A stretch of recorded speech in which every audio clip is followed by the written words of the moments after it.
Hello दोस्तों, नमस्कार। India plus report पर आपका स्वागत है। आज देश और दुनिया की सबसे धमाकेदार खबरें लेकर हम एक बार फिर हाजिर हैं। आज हम आपको बताएंगे कि भारत के सबसे टॉप न्यूक्लियर वेपन पर धमाकेदार खुलासा अमेरिका के वैज्ञानिकों ने किया। भारत के सबसे बड़े हथियार पर खुलासा, योग दिवस पर आई एक तस्वीर से लीक हुआ पूरा सीक्रेट वेपन। बताएंगे आपको किस तरह से भारत का यह हथियार पूरी दुनिया को अकेला लपेट सकता है। वहीं आपको ये भी बताएंगे रूस ने भारत को एक बार फिर से दिया धोखा। पहले दिया सुपरकैम ड्रोन दिए और अब एक बार फिर से भारत की दोस्ती का बना दिया मजाक। खुद हैरान हो रहा है भारत। तो वहीं आपको ये भी बताएंगे कि भारत चीन सीमा विवाद को लेकर आ गया बड़ा अपडेट। चीन ने सीमा पर बसाए नए गांव, जवाब में भारत कर रहा बड़ी प्लानिंग। इसके साथ ही और भी बड़ी खबर हम आपको इसी वीडियो में बताएंगे, तो वीडियो के आखिर तक बने रहिएगा।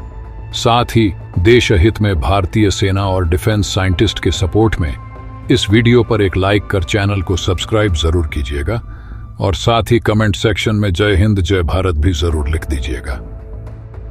चलिए बात करते हैं आज की पहली सबसे बड़ी खबर की। दोस्तों, पहली खबर के रूप में बात करेंगे एक ऐसे धमाकेदार खुलासे से जिसने अमेरिका तक को हिला दिया है। और ये खुलासा दिखाता है कि भारत की ताकत कहां से कहां तक पहुंच चुकी है।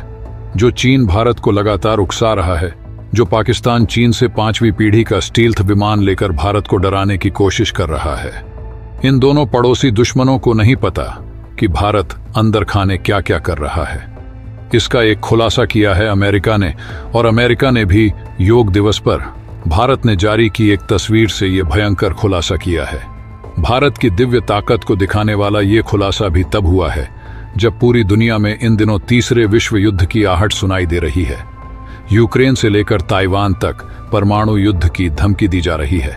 एटम बम से लैस चीन और पाकिस्तान से घिरा भारत एक परमाणु हथियार संपन्न राष्ट्र है और इनको दागने के लिए जमीन, हवा और पानी तीनों से ही क्षमता मौजूद है। अब अमेरिका के परमाणु वैज्ञानिकों ने भारतीय युद्धपोतों पर योग करने की तस्वीरों के आधार पर भारत के परमाणु हथियारों के सीक्रेट को लेकर बड़ा खुलासा किया है। वैज्ञानिकों ने इन तस्वीरों के आधार पर बताया कि भारत ने अब समुद्र के अंदर छिपी रहने वाली सबमरीन आधारित परमाणु मिसाइलों की ओर कदम बढ़ा दिया है। यही नहीं, भारत ने चुपके से अपनी पुरानी नौसैनिक परमाणु मिसाइल क्षमता को रिटायर कर दिया है।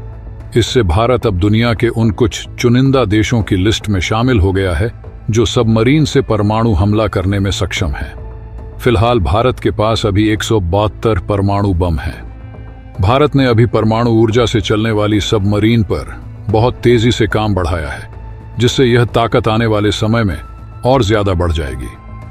अमेरिका के फेडरेशन ऑफ अमेरिकन साइंटिस्ट के वैज्ञानिकों ने हाल के दिनों में भारत के युद्धपोतों की तस्वीरों के आधार पर यह निष्कर्ष निकाला है। भारत के पास जब परमाणु ऊर्जा से चलने वाली बैलिस्टिक सबमरीन यानी SSBN और सबमरीन से दागे जाने वाली मिसाइल नहीं थी, तब भारत ने इसका जुगाड़ निकाला था। भारत ने पानी में अपनी परमाणु प्रतिरोधक क्षमता को हासिल करने के लिए अपने 2 ऑफशोर पेट्रोल वेसल में धनुष परमाणु मिसाइल को लॉन्च करने की क्षमता से लैस कर दिया था। आपको बता दें कि धनुष भारत की एक कम दूरी तक मार करने वाली बैलिस्टिक मिसाइल है जिसे युद्धपोत से दागा जा सकता है। यह पृथ्वी मिसाइल परिवार की ही है। इसमें पृथ्वी 1, पृथ्वी 2 और पृथ्वी एयर डिफेंस इंटरसेप्टर शामिल हैं। धनुष एक सिंगल स्टेज तरल ईंधन से चलने वाली मिसाइल है जो परमाणु और परंपरागत दोनों ही तरह के हथियार ले जा सकती है। साल 2013 में सतह से सतह तक मार करने वाली इस मिसाइल का बंगाल की खाड़ी में सफल परीक्षण किया गया था। धनुष मिसाइल को नौसेना के सुकन्या क्लास के 2 युद्धपोतों INS सुभद्रा और INS सुवर्णा में तैनात किया गया था। यूरोएशिया टाइम्स की रिपोर्ट के मुताबिक लड़ाई होने की स्थिति में इन दोनों ही भारतीय युद्धपोतों को चीन या पाकिस्तान के तटों के पास जाना पड़ता था ताकि वे एक परमाणु हमला कर सकें। लेकिन इससे वे बड़े खतरे में आ जाते और दुश्मन उनकी पहचान करके उस पर हमला कर सकते थे। इसके अलावा धनुष मिसाइल में तरल ईंधन आता था जिससे हमला करने से ठीक पहले उसमें इसे भरना होता था। अमेरिकी वैज्ञानिकों ने बताया कि इन दोनों की परमाणु मिसाइल से लैस युद्धपोत अन्य सुकन्या क्लास के युद्धपोतों से अलग है। अप्रैल 2018 में इनमें मिसाइल स्टेबिलाइजर लगा हुआ था लेकिन अब इसे हटाकर बदल दिया गया है और उसे हेलीकॉप्टर के उतरने की जगह बना दिया गया है। भारत का यह युद्धपोत अक्टूबर 2022 में सेशेल्स गया था, जहां से योग की तस्वीरें जारी की गईं, जिससे यह बड़ा खुलासा हुआ। अब यह युद्धपोत परमाणु मिसाइल धनुष को दागने की क्षमता नहीं रखता है। भारतीय मिसाइल विशेषज्ञों का कहना है कि धनुष मिसाइल को रिटायर करना निश्चित था और यह दर्शाता है कि भारत अब परमाणु प्रतिरोधक क्षमता हासिल करने के करीब है और उसके पास सबमरीन से परमाणु हथियार को लॉन्च करने की क्षमता आ गई है। विशेषज्ञों का कहना है कि लंबी दूरी तक मार करने वाली सबमरीन लॉन्च मिसाइल के आने से अब भारत को परमाणु हमला करने के लिए दुश्मन के तट के बहुत करीब नहीं जाना होगा। यही नहीं, अगर दुश्मन की ओर से परमाणु हमला होता है तो परमाणु ऊर्जा से चलने वाली सबमरीन और पर्याप्त दूरी तक मार करने वाली मिसाइलों के बचने की संभावना सबसे ज्यादा होगी। परमाणु सबमरीन लंबे समय तक समुद्र की गहराइयों में छिपी रहने में सक्षम है और इसी वजह से दुश्मन की पकड़ में नहीं आती है। भारत पहले परमाणु हमला नहीं करने की नीति पर चलता है और इसी वजह से जवाबी हमले में परमाणु सबमरीन की अहम भूमिका होगी।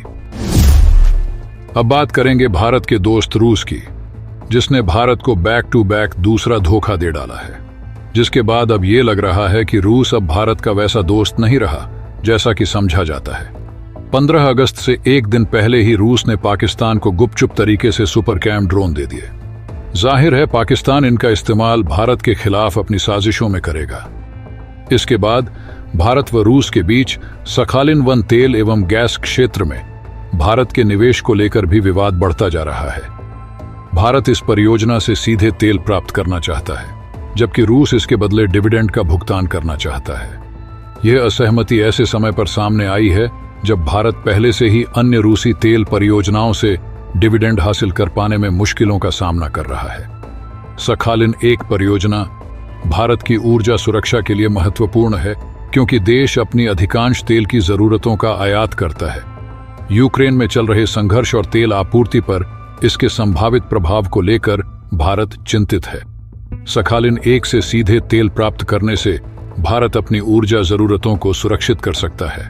रूस और रोसनेफ्ट अपने रुख पर कायम हैं। दोनों ही ONGC विदेश लिमिटेड को सखालिन-1 तेल और गैस क्षेत्र में उसकी 20% हिस्सेदारी के बदले इक्विटी तेल देने के बजाय डिविडेंड देने की बात पर अड़े हुए हैं। भारत पहले से तय समझौते के अनुसार इक्विटी तेल पाना चाहता है, जबकि रूस की अनिच्छा के कारण भारत को तेल हासिल करने में कठिनाइयों का सामना कर रहा है। अन्य रूसी परियोजनाओं से जुड़े अनपेड डिविडेंड भी भारतीय सरकारी कंपनियों के लिए $600 मिलियन तक बढ़ गया है। इधर चीन भारत के बीच तनाव लगातार गहराता जा रहा है। चीन सीमा पर कुछ ऐसा कर रहा है जिसके बाद भारत और चीन के बीच युद्ध जैसी स्थिति पैदा हो रही है। चीन ने हाल के वर्षों में सीमा से लगे इलाके में 50 से अधिक गांव बनाए हैं। इन गांवों में रहने के लिए चीन की सरकार लोगों को पैसे देती है, लेकिन बीजिंग का मुख्य उद्देश्य भारत के साथ लगी विवादित सीमा पर आबादी बढ़ाना और वहां नजर बनाए रखना है। नए गांवों के अलावा चीन ने दूसरे 100 गांवों में नए घर भी बनाए हैं ताकि और अधिक लोगों को रखा जा सके। न्यूयॉर्क टाइम्स की रिपोर्ट के अनुसार चीन बॉर्डर पर गांवों की एक दीवार खड़ी कर रहा है, जो उसके लिए नागरिक चौकी का काम कर रहे हैं। चीन बॉर्डर पर नजर रखने के लिए इस तरीके को तेजी से अपना रहा है। सैटेलाइट से हासिल तस्वीरों के विश्लेषण से पता चलता है कि चीन ने भारत की सीमा से लगे लगभग हर हिमालयी दर्रे के पास कम से कम एक गांव बसाया है। इसके साथ ही भूटान और नेपाल की सीमा से लगे अधिकांश दर्रे भी गांव का निर्माण किया है। इन गांवों के बनने से चीन को सड़क, इंटरनेट और बिजली हासिल होती है, जो सीमा पर सैनिकों को जल्दी भेजने में मदद कर सकती है। यहाँ रहने वाले ग्रामीण दूर दराज के इलाके में आंख और कान की तरह काम करते हैं। बस्तियों के निर्माण से चीन की महत्वाकांक्षाओं को लेकर क्षेत्र में चिंताएं भी बढ़ जाती हैं। 2020 से भारत और चीन के सैनिकों के बीच सीमा पर घातक झड़पें हुई हैं और दोनों पक्षों के हजारों सैनिक युद्ध स्तर पर तैनात हैं। इधर भारत अब चीन के खिलाफ अपने राफेल और ब्रह्मोस मिसाइल भी तैनात कर चुका है, यानी चीन की एक छोटी सी गलती उस पर भारी पड़ जाएगी। हालांकि इसको लेकर आपको क्या कुछ कहना है, कमेंट में लिखकर जरूर बताइएगा।